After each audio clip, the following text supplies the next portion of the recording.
1990 থেকেই জাতীয় পার্টির উপরে এই ষড়যন্ত্র ছিল এবং আমরা যে সত্যিকার অর্থে দেশপ্রেমিক ছিলাম এটা প্রতিষ্ঠিত হয়েছে। এই যে আজকে এলপিজি গ্যাস দেখছেন না, এলপিজি, এই এলপিজি গ্যাসের জনক হলাম আমি। 1990 থেকেই জাতীয় পার্টির উপরে এই ষড়যন্ত্র ছিল।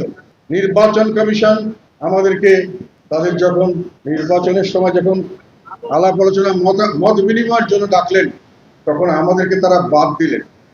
আমরা নির্বাচন কমিশনের সঙ্গে কথা বলতে চাইলাম, ওরা সেখানেও আমাদেরকে দিলেন না।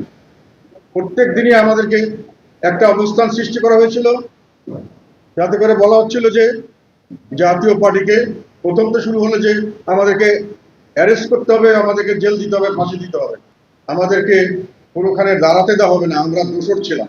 এই ষড়যন্ত্র আমরা এখন থেকে দেখছি না, এই ষড়যন্ত্র 1990 থেকেই জাতীয় পার্টির উপরে এই ষড়যন্ত্র ছিল এবং এই ষড়যন্ত্রের শেষ এখানে এসে আবার আমরা লক্ষ্য করলাম জাতীয় পার্টিকে মাটিতে মিশিয়ে দেওয়ার জন্য ব্যবস্থা করা হচ্ছে। কিন্তু আজকে আমি আপনাদের বলতে চাই, এখানে এই ভবনে দাঁড়িয়ে বলতে চাই, এখন আমাদেরকে কিন্তু অন্যান্য জায়গায় যেখান থেকে আগে আমাদেরকে রিফিউজ করা হয়েছিল যে মিটিং করতে দেওয়া হবে না, তারা আমাদেরকে টেলিফোন করে বলছে যে আপনারা যদি এখন করতে চান আপনাদের জন্য কোনো অসুবিধা নেই, আপনারা করতে পারেন। তার মানে আমরা যে দোষর ছিলাম এই কথাটি যে মিথ্যা এটা প্রমাণিত হয়েছে এবং আমরা যে সত্যিকার অর্থে দেশপ্রেমিক ছিলাম এটা প্রতিষ্ঠিত হয়েছে।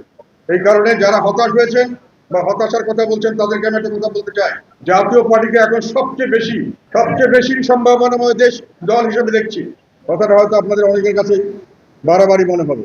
আমি একসময় এই কথাটা বলেছিলাম, এই যে আজকে এলপিজি গ্যাস দেখছেন না, এলপিজি, এই এলপিজি গ্যাসের জনক হলাম আমি।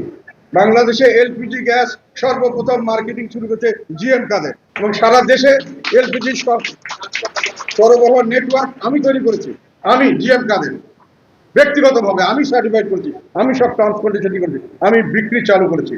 তখন আমি পেট্রোল পাম্পে বিভিন্ন জায়গায় গিয়ে যখন এলপিজি বিক্রি করতে বলতাম, ওরা বলতো স্যার এটা কেউ কিনে না, এটা লস আইটেম, এগুলোতে আমরা নিতে চাই না। আমি অনেক ব্যবসায়ীকে বলছিলাম যে তোমরা এখন এলপিজি নাও, ভবিষ্যতে পেট্রোলের বিজনেস করার দরকার হবে না, এলপিজি বিজনেস করে তোমরা লাল হয়ে যাবে।